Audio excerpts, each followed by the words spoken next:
Hi hello అందరికి నమస్తే. చాలా ముఖ్యమైనటువంటి వీడియో. ఇప్పుడు ఎవరైతే వైఎస్ఆర్ కాంగ్రెస్ పార్టీకి చెందినటువంటి జగన్ గారి అభిమానులు జగన్ 2.0 వేరేలా ఉంటుందని చెప్పి జగన్మోహన్ రెడ్డి గారు చెప్పడం, ప్రతి మీటింగ్లో ప్రతి సందర్భంలో కూడా మరి అభిమానులు కూడా ప్లగ్ కార్డ్స్ పట్టుకొని జగన్ గారు వచ్చినప్పుడు అది చూపించడం, గంగమ్మ జాతరలోని ఇట్లాంటివన్నీ ప్లగ్ కార్డ్ బట్టి చూపిస్తూ ఉన్నారు కదా. మరి నిజంగా జగన్ 2.0 మీరు ఏదైతే కోరుకుంటున్నారో 2024 ఎన్నికల ఫలితాల తర్వాత జగన్ గారు ప్రెస్ మీట్ పెట్టి మాట్లాడిన తర్వాత ఏడ్చిన వాళ్ళు చాలామంది ఉన్నారు. అలాంటి రోజు మళ్ళీ జగన్ గారికి రాకూడదని ఇప్పుడు చాలామంది అప్పుడు తప్పు చేశాం, ఇప్పుడు పార్టీ కోసం కష్టపడతాం అని చెప్పి చాలామంది ఛాలెంజ్లు వేసి వాళ్ళ పనులు వాళ్ళు చేసుకుంటూ స్వచ్ఛందంగా జగన్ గారి గెలుపు కోసం పనిచేస్తున్నటువంటి పరిస్థితి కూడా ఇప్పుడు రాష్ట్రంలో ఉంది. అయితే మీరు ఎంత కష్టపడ్డా ఏం చేసినా కూడా అందరికీ ఉన్నటువంటి అనుమానాలు ఏంటి? ఈవీఎం. మొన్న పవన్ కళ్యాణ్ గారు మాట్లాడిన తర్వాత 15 సంవత్సరాలు మళ్ళీ మేము అధికారంలో ఉంటే ఏంటి ఇంత ధైర్యం? వాళ్ళకున్న రికార్డ్ ఏంది గతంలో? అయినా ముగ్గురు కలిస్తే తప్ప గెలవలాంటి పరిస్థితుల్లో వీళ్ళు ఎట్లా ఛాలెంజ్ చేస్తూ ఉన్నారు అనేటువంటి అనుమానాలు ఇంకా బలపడతా ఉన్నాయి. ఏంటి ఈవీఎంల ట్యాంపరింగ్ మీద నమ్మకమా అని చెప్పి జాతీయ స్థాయిలో కూడా ఇంకా ఈవీఎంల గురించి చర్చ జరుగుతున్నటువంటి పరిస్థితి ఉంది. సో అట్లాంటప్పుడు ఏమనిపిస్తుంది? ప్రజాస్వామ్యాన్ని కూని చేసే విధంగా ఈవీఎంల ట్యాంపరింగ్ జరుగుతుందేమో, మళ్ళీ గెలుపు కష్టమేమో అనేటువంటి అనుమానాలు కూడా ఉన్నాయి. సో మరి ఏంటి జగన్ 2.0 చూడాలనుకుంటే జగన్ గారి ప్రెస్ మీట్, ఆ రోజు ఎవరైతే press meet after election result తర్వాత మరి ఎవరైతే అలాంటి రోజు మళ్ళీ చూడకూడదని అనుకున్నారో, అది జరగకూడదు అనుకుంటే ఏం చేయాలనే దానికి సంబంధించి చింతా రాజశేఖర్ గారు, పొలిటికల్ అనలిస్ట్, మొన్న హర్యానా మిగతా రాష్ట్రాలకు సంబంధించి మరి ఎన్నికల్లో జరిగినటువంటి అవకతవకలకు సంబంధించి న్యాయస్థానాన్ని ఆశ్రయించడం జరిగింది. అందులో విజయం కూడా సాధించారు. ఎస్ఓపి కూడా మళ్ళీ చేంజ్ చేసి ఒక సర్క్యులర్ కూడా రిలీజ్ అయింది. చింతా రాజశేఖర్ ఒక విధంగా చెప్పాలంటే చుక్కలు చూపిస్తున్నారని చెప్పొచ్చు చింతా రాజశేఖర్ గారు. సో కొన్ని కీలకమైనటువంటి కొన్ని పాయింట్స్ కూడా చింతా రాజశేఖర్ గారు చెప్పడం జరిగింది. ఆ కీలకమైనటువంటి పాయింట్స్ ఏంటి?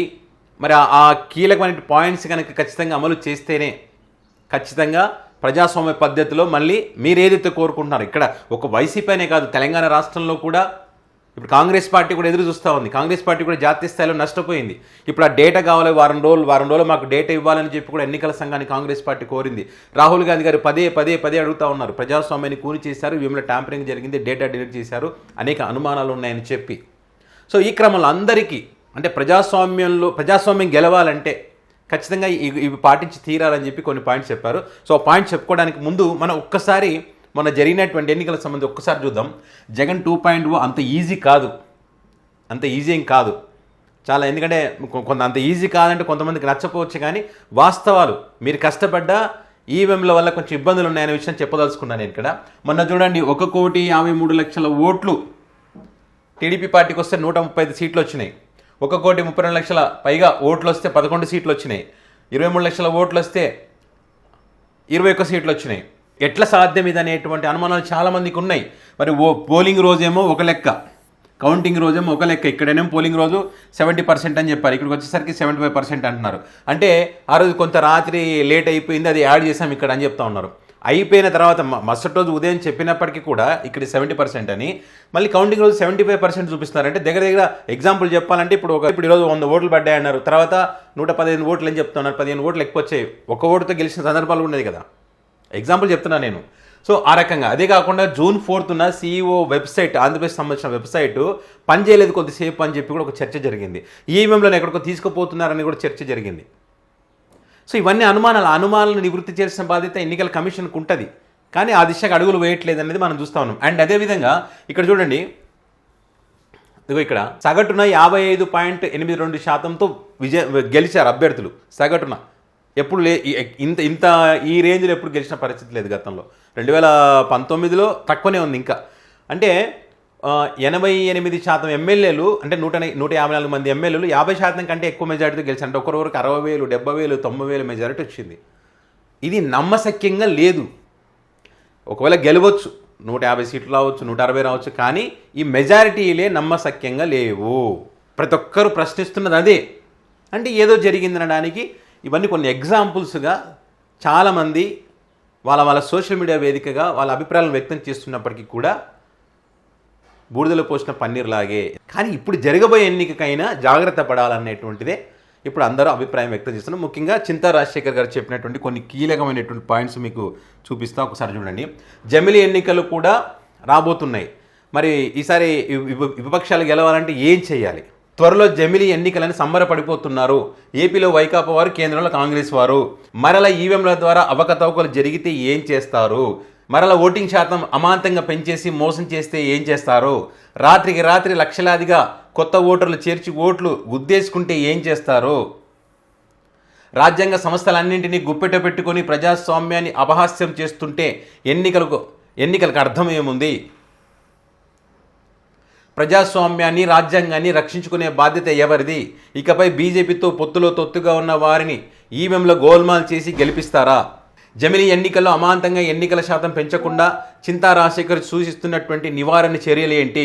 అంటే చింతా రాజశేఖర్ చెప్తే అయిపోతుందా అనే అనుమానం కూడా రావచ్చు. కానీ గత ఏడాది కాలంగా ఎన్నికల కమిషన్ ఏకపక్ష ధోరణితో చేస్తున్న అవకతవకలకు చెక్ పెడుతున్నటువంటి చింతా రాజశేఖర్ సాధించిన విజయాలు ఏమిటి? పోలింగ్ శాతం అవకతవకలకు అరికట్టేందుకు కొత్త ప్రతిపాదనలు ఏమిటో వింటే ఒక అవగాహనకు వస్తారు. ఆ చేసినటువంటి అవన్నీ వింటే కనుక 2024 లోక్సభతో పాటు ఆంధ్రప్రదేశ్, ఒడిశా, హర్యానా, మహారాష్ట్రలో జరిగిన శాసనసభ ఎన్నికల్లో అవకతవకలను క్షుణ్ణంగా పరిశోధించి హర్యానా, మహారాష్ట్ర కాంగ్రెస్ అభ్యర్థుల చేత సుప్రీంకోర్టులో పిటిషన్లు వేయించారు. ఎన్నికల సంఘం జూన్ 1, 2024 జారీ చేసిన ఎస్ఓపిలో లోపాలను పరిశోధించి మహారాష్ట్ర, హర్యానా అభ్యర్థుల చేత సుప్రీంకోర్టులో సవాల్ చేయించి ఎన్నికల కమిషన్కు మొట్టికాయలు వేయించి గత ఎస్ఓపిలో తప్పులను ఒప్పుకొని సవరణలతో నూతన ఎస్ఓపి జారీ చేయించిన ఘనత చింతా రాజశేఖర్ రావుదే. అయితే సాధించింది సగమేనని బ్యాలెట్ పేపర్ ఎన్నికల సాధన దిశగా ఆయన న్యాయ పోరాటం కొనసాగిస్తున్నారు.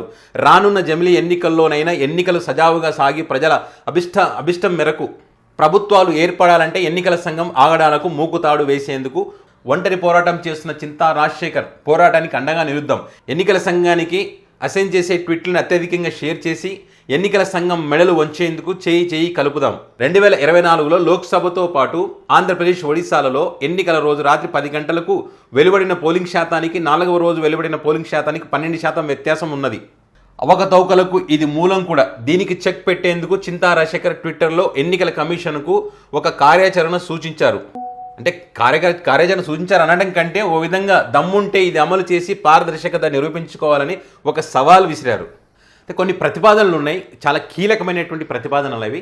ఒకసారి అందరూ తెలుసుకోవాల్సినటువంటి బాధ్యత కూడా ఉంది. తెలుసుకున్న తర్వాత మరి చింతా రాజశేఖర్ గారు మరి ఈ పారదర్శకతతో కూడినటువంటి ఎన్నికలు జరగాలి, ప్రజాస్వామ్యాన్ని పరిరక్షించాలని చెప్పి ఏదైతే తపన పడతా ఉన్నారో మరి ఆయనకు మద్దతు తెలపాలనుకున్నవారు ఖచ్చితంగా ఈ కీలకమైన అంశాలు తెలుసుకున్న తర్వాత వీడియోని షేర్ చేయండి. ఎందుకంటే జనాలకు ఈ వీడియో షేర్ చేయాలి, జనాలకు తెలియాలి. ఏంటి ఆ ప్రతిపాదన అనేది ఒకసారి చూద్దాం. ఇక్కడ నెంబర్ 1, పోలింగ్ స్టేషన్లో ప్రతి ప్రిసైడింగ్ అధికారికి ఒక ట్యాబ్ అందించాలి. గంటకోసారి ఓట్ల శాతాన్ని పూరించడానికి ట్యాబ్లో సాఫ్ట్వేర్ని ఇన్స్టాల్ చేయాలి మరియు ఎన్నికల కమిషన్ డేటాబేస్లో తక్షణమే సమీకరించబడుతుంది. షెడ్యూల్ చేయబడిన పోలింగ్ సమయం ముగియడానికి 10 నిమిషాల ముందు పోలింగ్ నిలిపివేసి ఆ సమయం వరకు పోల్ చేయబడినటువంటి ఓట్లను ట్యాబ్లో నమోదు చేయాలి. ఆ తర్వాత క్యూలో నిలబడి ఉన్న ఓటర్లు ఎవరైనా ఉంటే టోకన్లు జారీ చేయాలి. వాళ్ళకు టోకన్లు A4 షీట్లో పావువంతు పరిణామంలో ఉండాలి మరియు పోలింగ్ స్టేషన్ ప్రిసైడింగ్ అధికారి ముద్ర మరియు సంతకంతో స్పష్టంగా కనిపించేలా ఆ సంఖ్యను మార్కర్తో ఇంక్ చేయాలి. క్యూలో నిలబడి ఉన్న ప్రతి ఓటర్ ముఖం మరియు అతని టోకెన్ నెంబర్ స్పష్టంగా కనిపించేలా టోకెన్లను ఓటర్ గడ్డం కింద ఉంచుకొని వీడియో తీయాలి. అంటే తనకి ఇచ్చినటువంటి ఇది టోకెన్ అయితే ఇట్లా పట్టుకొని నిలబడితే అది వీడియో తీయాలి. అంటే ఇది చేయడం వల్ల ఏమైందంటే తర్వాత ఇప్పుడు వీళ్ళు చెప్తా ఉంటారు కదా, అంతా తర్వాత ఓటింగ్ పెరిగింది, తర్వాత 10 అయింది, 11 అయింది అంటారు కదా. ఆ ఏదైతే షెడ్యూల్ పెట్టి ఉంటారో అంతవరకు అయిన తర్వాత ఈ టోకన్లు జారీ చేసి ఇంకా ఎంతమంది ఉన్నారు ఏంటంటే ఆ వీడియో రికార్డ్ చేయాలి. గంటకు ట్యాబ్లో కూడా అప్లోడ్ చేస్తుంటే ఒక క్లారిటీ అనేది వస్తుంది. అవకతవకలు జరగకుండా ఉండడానికి అవకాశం ఉంటుంది. సో అందుకే ఈ ప్రతిపాదన చెప్తా ఉన్నారు ఆయన. అప్పటి వరకు పోలైన సంఖ్య తర్వాత ఆ సంఖ్య నుండి టోకన్ నెంబర్లు జారీ చేయాలి. ఉదాహరణకు టోకన్ల జారీకి మునుపు 735 ఓట్లు నమోదై ఉంటే 736 నుండి టోకన్లు జారీ చేయాలి. ఈ విధంగా రికార్డ్ చేయబడిన వీడియోను ట్యాబ్ ద్వారా ఎన్నికల సంఘం కేంద్ర డేటాబేస్కు అప్లోడ్ చేయాలి. పోలింగ్ స్టేషన్ ఏజెంట్లు కూడా క్యూలో నిలబడి ఉన్న ఓటర్ల వీడియోను కూడా తీసుకోవచ్చు. వీడియోని తీసుకోవచ్చు. క్లారిటీ ఉంటుంది అసలు ఇక్కడ. ఇంకా ఆ ఏ పార్టీ ఎవరు అనేది కానీ అక్కడ అన్ని పార్టీలకు సంబంధించిన ఏజెంట్లు ఉంటారు కాబట్టి ఆ ఏజెంట్లు ఆ వీడియో తీసుకుంటే కౌంటింగ్ రోజుకి ఒక సాక్ష్యంగా ఉంటుంది. అది క్యూలో నిలబడి ఉన్న చివరి ఓటర్ వరకు వీడియోను రికార్డ్ చేసిన తర్వాత జారీ చేయబడిన చివరి టోకెన్ సంఖ్యను పోలింగ్ ముగిసే నిర్ధారితమైన సమయానికి నాటికి ట్యాబ్లో నమోదు చేయాలి. ఒకసారి చివరి ఓటర్ నమోదైన పిదప ఆ సంఖ్య మార్చేందుకు అవకాశం ఉండకూడదు. అలా క్యూలో ఉన్న చివరి ఓటర్కు జారీ చేయబడిన టోకెన్లు ఆ పోలింగ్ స్టేషన్లో పోల్ చేయబడిన మొత్తం ఓటు అవుతుంది.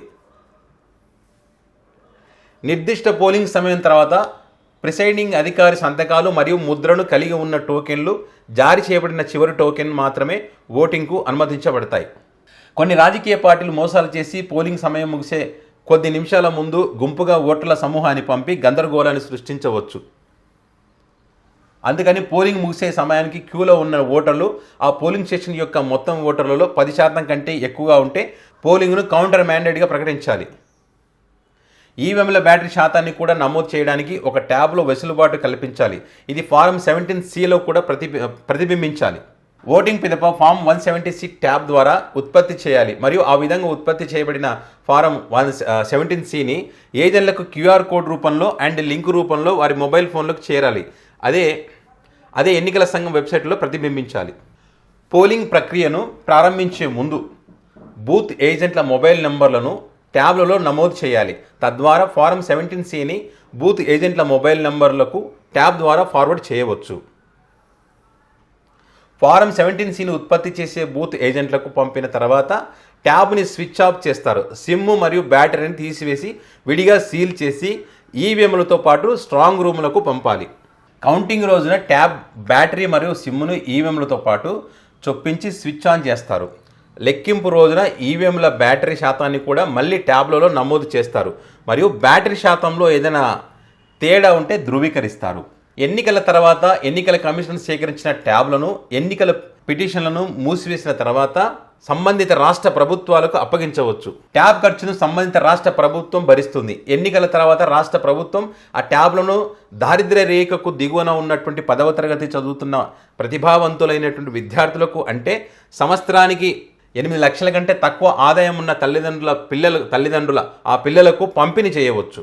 పోలింగ్ శాతాన్ని పెంచడం ద్వారా ఎటువంటి అవకతవకలు జరగకుండా ఉండడానికి ఇండియా కూటమిలోని రాజకీయ పార్టీలు దయచేసి ఈ విధానాన్ని అమలు చేయడానికి ఒత్తిడి తీసుకురావాలి. ఎన్నికల సంఘం చిత్తశుద్ధితో నిజాయితీగా ఎన్నికలు నిర్వహించాలని భావిస్తే బీహార్ ఎన్నికల నుండి ఈ ప్రక్రియను అమలు చేయాలి. సో ఇట్లా ఒక 20 కీలకమైనటువంటి పాయింట్స్ చింతా రాజశేఖర్ గారు ప్రతిపాదించడం జరిగింది. ఈ రకంగా చేస్తే ప్రజలు కోరుకున్నటువంటి ప్రభుత్వాలు ఏర్పడడానికి అవకాశాలు ఉంటాయి. మరి పోలింగ్ సమయాల్లో అవకతవకలు జరగకుండా ఉండేందుకు అవకాశం ఉంటుంది. ఆ మార్పు అనేది ఖచ్చితంగా జరగాలి. మార్పు జరగాలి అంటే ఏంటి, అసలు ఒక్కరితో ఇద్దరితో అవుతుందా? ఇలాంటి ప్రతిపాదన తెచ్చినప్పుడు దానికి మనం మద్దతు ఇస్తే ప్రజలకు నిజాలు తెలిసేటువంటి ఒక ప్రయత్నం మీ ద్వారా జరిగితే కనుక ప్రజల్లో ఒక చర్చకు దారి తీయాలి. దారి తీసినప్పుడే ఖచ్చితంగా ఆ డిమాండ్ పెరిగినప్పుడే వీళ్ళు కూడా సక్రమంగా పనిచేయడానికి అవకాశం ఉంటుంది.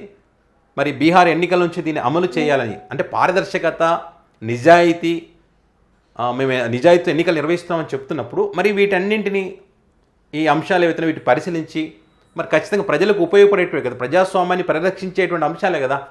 మరి ఈ దశగా వాళ్ళు చేస్తారా లేదని మాత్రం చూడాలి. మీరు మాత్రం ఖచ్చితంగా వీటికి సంబంధించి ఈ వీడియోను అందరికీ ప్రజలకు చేరువయ్యేలా ఈ వీడియోని షేర్ చేయండి. మరి చింతా రాజశేఖర్ గారు ఏదైతే ప్రయత్నం చేస్తూ ఉన్నారో ఆయనకు మద్దతు కూడా తెలపండి. ప్రజాస్వామ్యాన్ని పరిరక్షిద్దాం. ప్రజలు కోరుకునేటువంటి ప్రభుత్వాన్ని మరి ఏర్పడే విధంగా మనవంతు సహకారం, మనవంతు ప్రయత్నం మనం కూడా చేద్దాం. సో ఈ వీడియో పైన మీ అభిప్రాయాన్ని కామెంట్ రూపంలో పెట్టండి.